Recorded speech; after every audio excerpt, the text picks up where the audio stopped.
wife, Maiko, and their son Vincent is going to read his answers to my questions out loud for us.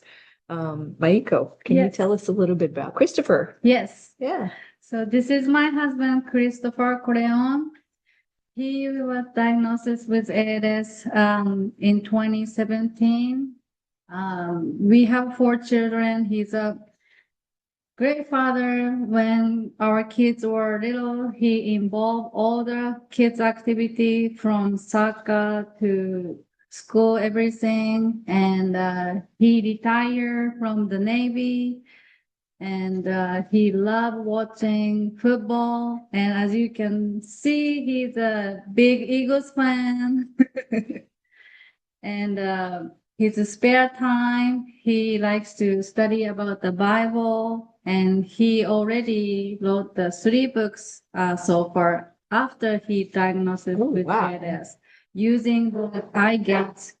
And we should link to those in the biography, in the, the bio that we put up for him in the gallery. Oh, 5 books. I'm sorry, I didn't know that. Don't shortchange him. Yes, 5 books. So we will put those links to those books in his bio so that people can go and read them. That's excellent. I didn't know that. I did not know that about you. You're holding out on me. And he has actually submitted, I guess you could call it an essay. Would we call it an essay? What? Yes. That works. Okay, and we'll read it together. I'll read it for you a little bit later as we kind of talk about your art. Okay, and we are now going to switch over to Vincent, who is going to help me answer the questions because, although we can use eye gaze to type things out, the answers are a little lengthy and it's going to take a lot of work to get them typed out and answered verbally this way. So Vincent is going to be our voice assist for today. This is Vincent. Okay, so my first question is, Christopher, were you a writer prior to ALS or just after? Oh, I wouldn't say I was an artist before ALS, but I had already started writing well before my diagnosis. In 2012, I completed a master's in information technology while working at a naval base as a security police officer, and during that time, I began exploring writing more seriously. Very cool. And how long have you been living with ALS? I was diagnosed in March 2017. And you've just told us that you've written 5 books since you were diagnosed, and you did it all on eye gaze. So given that, would you say that your writing has evolved since your diagnosis? Absolutely. My writing has always been improving over time, but it definitely reached another level after my diagnosis. ALS has given me more time to focus on my craft, and as a result, I've been able to published 5 books so far with the possibility of more in the future. That's just amazing. I can't wait to read them. I'm going to get them before I go so I can put them on my list. All right. I walk every morning and I have books on tape like Audible, so I hope I can get them there, but if not, maybe Kindle or something. Yeah. So I'll get that before I go. So Christopher, talk to me about something that you're passionate about. I'm most passionate about watching my kids grow up. Family means everything to me, but I've come to realize that my kids see family differently. Like they're busy creating their own journeys. It's been fascinating to watch them build their own lives. Also, I can immerse myself playing computer games when I get bored. That's a good hobby to have with your kids, for sure. My son and I text each other from room to room, and we share links with one another on stuff that we find on the internet that we think is interesting. And we share books and stuff with each other. So that's a really great connection to have. So of the pieces that you submitted, which is your favorite piece and why? That's kind of a standard question that I ask everybody. I've only submitted 1 piece, so I suppose that one has to be my favorite by default. Well, let's go ahead and take a look at that piece. So this is something called Living as a Ghost, and I'm going to read it for you because it's long. Even though I'm alive, I often feel like a ghost in my own home. The familiar walls that once echoed with laughter now hold the weight of silence. Memories dance in every room like shadows, reminding me of the joy that once filled these spaces. Yet, as I navigate through my days, I find myself drifting, unable to fully engage with the life around me. The warmth of love, once a comforting embrace, has turned to a chilling distance. Time, with its relentless passage, has woven a heavy thread that separates me from those I cherish. And I might get a little emotional because you're reminding me of something that I think of at a lot. So if I cry, you'll just have to forgive me, okay? I reach out, but the connection feels fragile, as if I'm grasping at smoke. What once was vibrant now feels hollow and empty, and I am left to wander through memories in my head of what it was that seems like a lifetime ago. ALS has made me a stranger to those I love. Despite my physical presence, I often feel invisible, a mere observer of their lives and everything around me. I watch their smiles of happiness from a distance, feeling the strain of my own separation when they pass by without a word. Each laugh I hear is a reminder of the connection I once had, yet cannot fully grasp as it slowly slips away. I am caught between the desire to engage and the fear of continued alienation. Like I am part of the two separate worlds, but neither has meaning or purpose. Ultimately, I find that living in this state is a special kind of survival. But I often ask myself, would it be different if I were really a ghost, a distant memory? I may be physically present, but emotionally I drift away, lost in the echoes of what used to be before the tragedy. My home that is filled with memories becomes a bittersweet reminder of a life where I truly felt alive. Yet even though I am alive, I find myself tormented from being a real ghost or wanting the warmth of connection that always seems just out of reach. Signed, the ghost. And I can just tell you that I resonate with that very deeply, because I felt like my husband Larry was on a journey that I couldn't go on with him. Yeah, he was right there in the house with me, right next to me, but we didn't have that connection anymore either.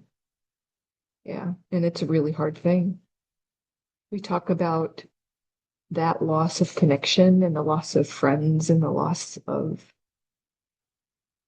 abilities. Everything that we lose is horrible, but the loss of connection and friendship is probably harder than anything else that we go through. Yep. I'm grateful that you shared this with us today. Thank you. Okay. So tell me about your favorite memory around creating your art, either by yourself or with others. I should be saying, tell me your favorite memory about writing, either by yourself or with others. One of my favorite memories is from when I was a kid drawing comic book characters. Later, after my ALS diagnosis, I turned more to writing. Writing became my creative outlet, partly because there wasn't much else to do I could do, but it also gave me a way to express myself and channel my energy, all by using an eye gaze computer. You know what we should do is we should get you on the Scribes of Strength team, or at least in on our blog. You can come to our meetings if you want to, which is every Thursday, I think at 11 o'clock our time. I can't remember if it's 11 o'clock Eastern or our time. And we talk about our writings and we talk about where we want to take the team. But even if you don't make the meetings, we can put you in on the blog and you can add things like this story to the blog and other people can read them. Get a wider audience. We call it amplify their voice. Okay, I'd love that. It is on Zoom. So I would get you signed up through IMALS and we would send you the link. And I think we have 2 people on our team that are trached right now. And there are a number of them who have diminished voices, but their writing is loud and clear. Okay, so if that's something you'd like to do, I'll definitely make sure that we get you in on that. Okay. All right. What is one thing that you want people who are viewing this art show to know about you as a person? Having ALS doesn't mean that life is better spent sitting or lying down like a vegetable. I choose to live life to the fullest and find meaningful ways to occupy my time. ALS may affect the body, but it doesn't touch the brain. And there are countless things anyone can still do. For me, simply sitting around and waiting to die is not an option. Excellent. What's one thing that you want people who are viewing this art show to know about your work? I like to see a positive outcome. There's too much doom and gloom in the world today, so we need more positive things. What inspires my work? Well, that just depends on my mood and what's happening around me. I can be watching a movie or sports game, and I will get a thought, something to write about. However, no matter what inspires me, I usually write it with a biblical theme, sometimes an article, devotional, or study lesson. Excellent. I have a friend who sends me devotionals every single morning. She's like my cheerleader. She gets up and she reads it, she takes a picture of it, and she sends it to me. And it's almost always something that I needed to hear that morning.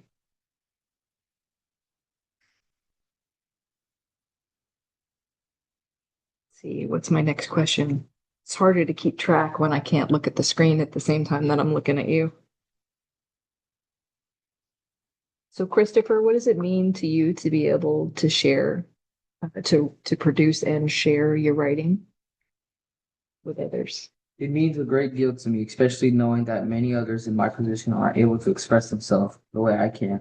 While I originally wrote this for my family, I've come to realize that others can deeply relate to it, Mhm. whether they're patients, caregivers, or family members.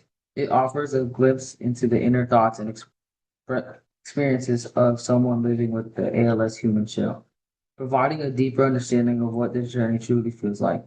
So I've been sharing it when I can, and this is a perfect opportunity to extend the reach so others can see it. 100% is. I think if you get in on our blog, you can share this and other things as well, and you'll be amazed at how many people you touch. Maybe not, because like this is amazing. Yeah. Okay. Can you tell us something that you've learned from your ALS journey? Mhm. The biggest and most difficult lesson I've learned is to never take anything in life for granted. It's so easy to become complacent when everything is going smoothly, assuming that life will always follow the path you accept. But the harsh reality is that everything can change in an instant. 100% certainly did, didn't it? There's more. Oh, Oh, one moment you're living independently and doing everything on your own, and the next something like a car accident, ALS, or another devastating event can strip that all away. Suddenly you're faced with an unimaginable having to rely on others for even the most basic tasks. It's a sobering reminder of how fragile life is and just how quickly the things we take for granted can disappear. I talked to somebody yesterday. Yesterday was Friday. Mhm. It was yesterday. I did an interview with a guy who's in Panama City Beach. I know. I'm thinking we need to get together. Not to. Yeah, we'll have to work on something. And his instant reaction was anger. He said he described of himself as a fighter, like all of his life. He was fighting in the womb, fighting his kids, and fighting his mom, and all this stuff. And he had the same experience when he was diagnosed with ALS. But he's learning on his journey to find peace with it somehow. He said he described walking on the beach, and um, there was a lady sitting on the beach behind him, and she looked up at him and she says, "You look like you're so at peace." And he was like, "Lady, you don't know me at all." But then he kind of had the realization that, you know what, in this moment on this beach, having these thoughts, I am completely at peace. She's right. Yeah, it was a great evolution for him. Okay. So my favorite question in these interviews, if there was a question that I didn't ask you, is there a question that you would have asked me? Did he put something down there? If you're good, we don't have to have an extra question.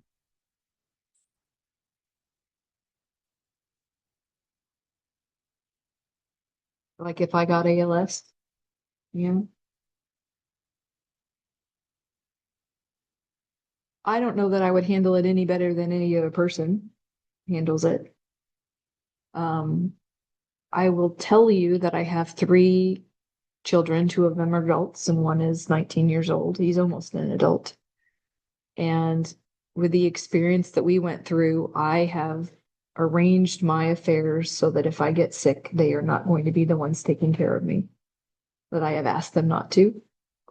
Um, Partially because they're not married, and one of them I know will never be married. Uh, and the other one, I can't even imagine him being old enough to be married yet.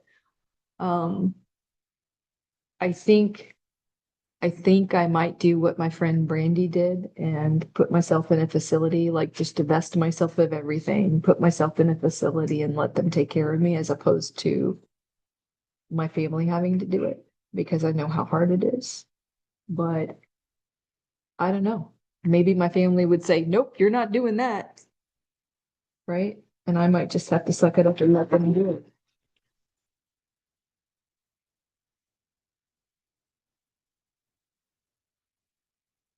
It's a really, really deep question. I've always been someone who wants to serve other people. I don't imagine that that would end.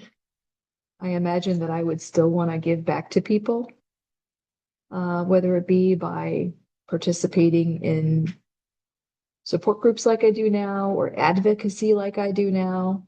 I kind of feel like I kind of feel like I would still be involved there. Like this advocacy piece, like getting involved with IMALS has been a lifeline to me. It has provided meaning and purpose to my life that I didn't think I would ever find again. Yeah.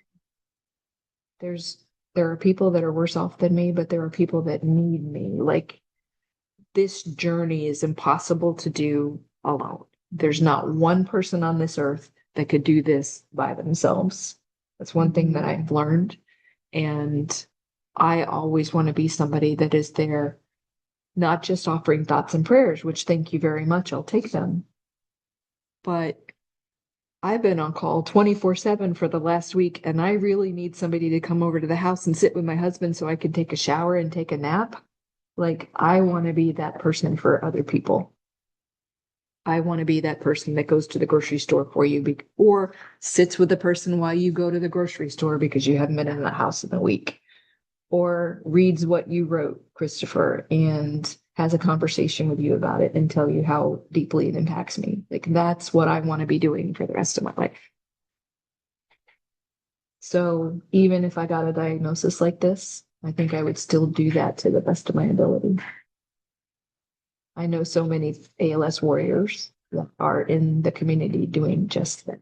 Their life is not over, and they're still offering what they can to other people, whether it be a shoulder or words or love or a piece of art.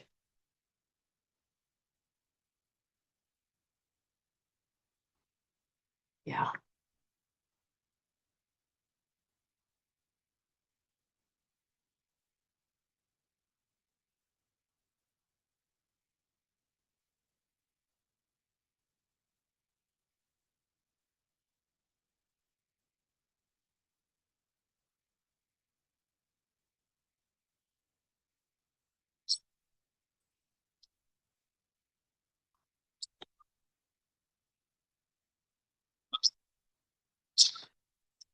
Life is over just.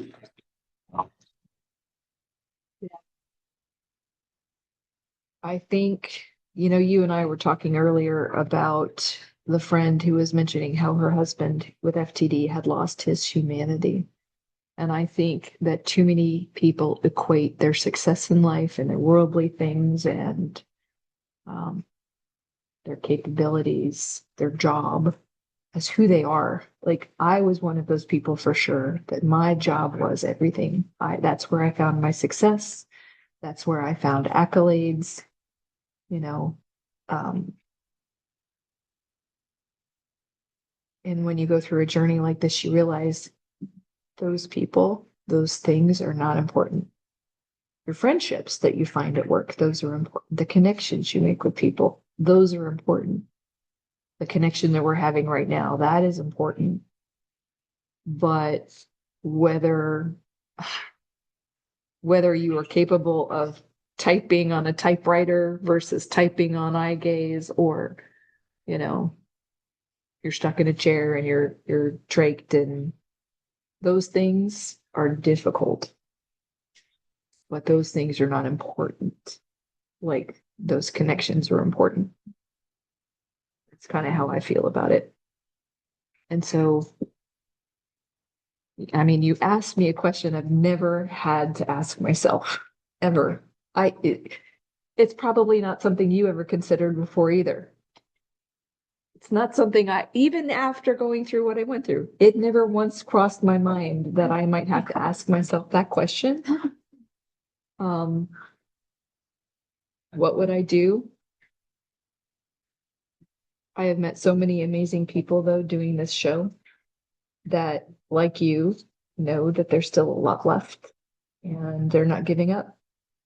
And I'm grateful for that, because we need people in the world who can show us exactly what is important. Yeah. Too many of us don't know it. Mhm.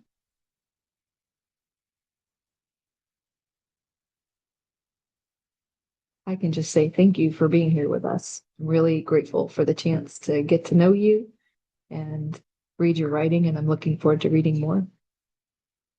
Okay.